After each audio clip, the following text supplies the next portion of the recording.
Hi guys, we're here for a Bible in a Year challenge reading, and today we are on July 14th, and that reading is going to come from Esther 1 through 2, Psalm 86, and Galatians 2. Okay, Esther chapter 1, the King's Banquet. This happened in the days of King Xerxes, who reigned over 127 provinces stretching from India to Ethiopia. At that time he ruled his empire from his throne at the fortress of Susa. In the 3rd year of his reign, he gave a banquet for all his princes and officials. He invited all the military officers of Media and Persia, as well as the noblemen and provincial officials. The celebration lasted 6 months, a tremendous display of the opulent wealth and glory of his empire. When it was all over, the king gave a special banquet for all the palace servants and officials, from the greatest to the least. It lasted for 7 days and was held at Susa in the courtyard of the palace garden. The courtyard was decorated with beautifully woven white and blue linen hangings fastened by purple ribbons to silver rings embedded in marble pillars. Gold and silver couches stood on a mosaic pavement of porphyry, marble, mother of pearl, and other costly stones. Drinks were served in gold goblets of many designs, and there was an abundance of royal wine, just as the king had commanded. The only restriction on the drinking was that no one should be compelled to take more than he wanted. But those who wished could have as much as they pleased, for the king had instructed his staff to let everyone decide this matter for himself. Queen Vashti gave a banquet for the women of the palace at the same time. Queen Vashti deposed. On the 7th day of the feast, when King Xerxes was half drunk with wine, he told Mehuman, Biztha, Harbana, Bigtha, Abagtha, Zethar, and Carcass, the 7 eunuchs who attended him, to bring Queen Vashti to him with the royal crown on her head. He wanted all the men to gaze on her beauty, for she was a very beautiful woman. But when they conveyed the king's order to Queen Vashti, she refused to come. This made the king furious, and he burned with anger. He immediately consulted with his advisors, who knew all the Persian laws and customs, for he always asked their advice. The names of these men were Karshina, Shethar, Admatha, Tarshish, Meres, Marsena, and Memucan, 7 high officials of Persia and Media. They were his closest associates and held the highest positions in his empire. What must be done to Queen Vashti? The king demanded. What penalty does the law provide for a queen who refuses to obey the king's orders properly sent through his eunuchs? Memucan answered the king and his princes. Queen Vashti has wronged not only the king, but also every official and citizen throughout your empire. Women everywhere will begin to despise their husbands when they learn that Queen Vashti has refused to appear before the king. Before this day is out, the wife of every one of us, your officials throughout the empire, will hear what the queen did and will start talking to their husbands the same way. There will be no end to the contempt and anger throughout your realm. So if it please the king, we suggest that you issue a written decree, a law of the Persians and Medes that cannot be revoked. It should order that Queen Vashti be forever banished from your presence, and that you choose another queen more worthy than she. When this decree is published throughout your vast empire, husbands everywhere, whatever their rank, will receive proper respect from their wives. The king and his princes thought this made good sense, so he followed Memucan's counsel. He sent letters to all parts of the empire, to each province in its own script and language, proclaiming that every man should be ruler of his home. Chapter 2. Esther becomes queen. But after Xerxes' anger had cooled, he began thinking about Vashti and what she had done and the decree he had made. So his attendants suggested, let us search the empire to find beautiful young virgins for the king. Let the king appoint agents in each province to bring these beautiful young women into the royal harem at Susa. Haggai, the eunuch in charge, will see that you are given that they are all given beauty treatments. Okay. So Haggai will see that they are all given beauty treatments. After that, the young woman who pleases you will be made queen instead of Vashti. This advice was very appealing to the king, so he put the plan into effect immediately. Now at the fortress of Susa there was a certain Jew named Mordecai, son of Jair. He was from the tribe of Benjamin and was a descendant of Kish and Shimei.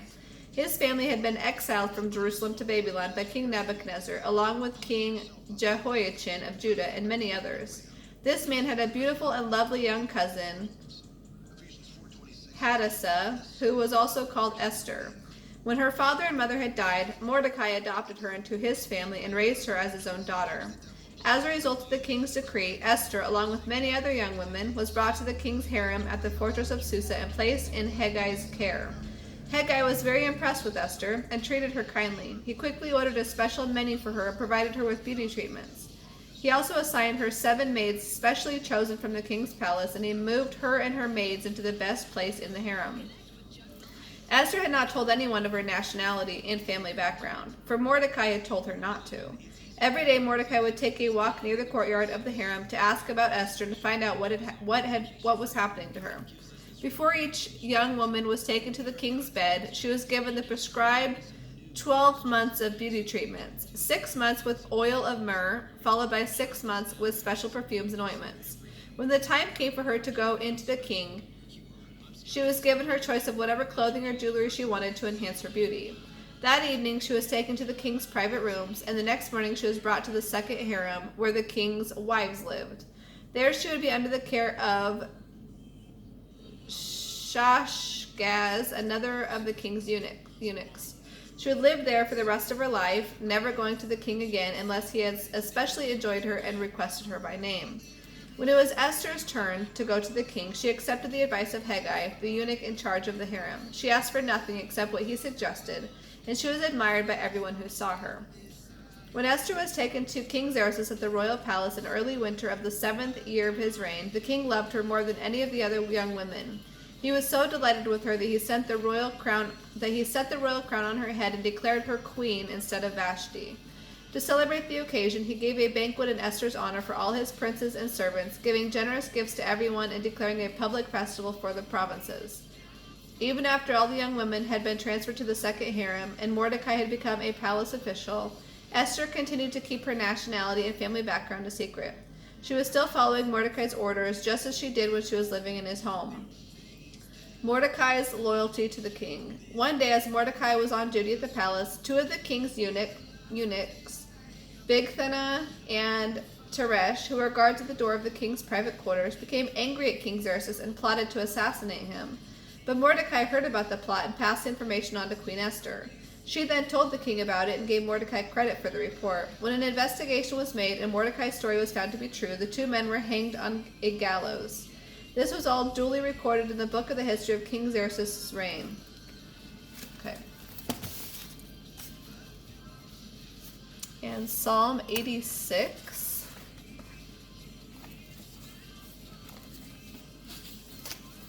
A prayer of David. Bend down, O Lord, and hear my prayer. Answer me, for I need your help. Protect me, for I am devoted to you. Save me, for I serve you and trust you. You are my God. Be merciful, O Lord, for I am calling on you constantly. Give me happiness, O Lord, for my life depends on you.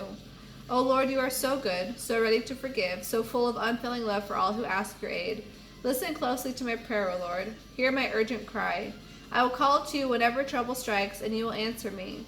Nowhere among the pagan gods is there a God like you, O Lord. There are no other miracles like yours. All the nations, and you made each one, will come and bow before you, Lord. They will praise your name, your great and holy name, for you are great and perform great miracles. You alone are God.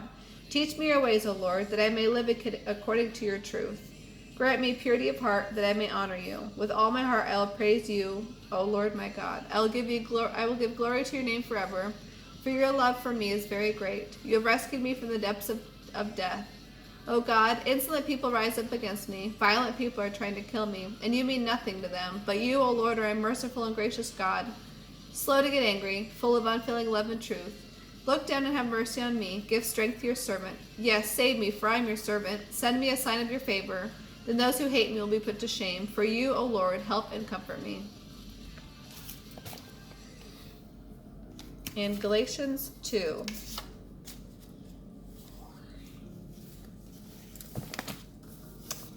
The apostles accept Paul. Then 14 years later, I went back to Jerusalem again, this time with Barnabas. and Titus came along too. I went there because God revealed to me that I should go. While I was there, I talked privately with the leaders of the church. I wanted them to understand what I had been preaching to the Gentiles. I wanted to make sure they did not disagree or my ministry would have been useless. And they did agree. They did not even demand that my companion Titus be circumcised, though he was a Gentile. Even that question wouldn't have come up except for some so-called Christians there, false ones really, who came to spy on us and see our freedom in Christ Jesus. They wanted to force us like slaves to follow their Jewish regulations. But we refused to listen to them for a single moment. We wanted to preserve the truth of the good news for you. And the leaders of the church who were there had nothing to add to what I was preaching. By the way, the reputation as great leaders made no difference to me, for God has no favorites. They saw that God had given me the responsibility of preaching the good news to the Gentiles, just as he had given Peter the responsibility of preaching to the Jews. For the same God who worked through Peter for the benefit of the Jews worked through me for the benefit of the Gentiles. In fact, James, Peter, and John, who were known as pillars of the church, recognized the gift God had given me, and they accepted Barnabas and me as their co-workers. They encouraged us to keep preaching to the Gentiles, while they continued their work with the Jews. The only thing they suggested was that we remember to help the poor, and I have certainly been eager to do that. Paul confronts Peter. But when Peter came to Antioch, I had to oppose him publicly, speaking strongly against what he was doing, for it was very wrong.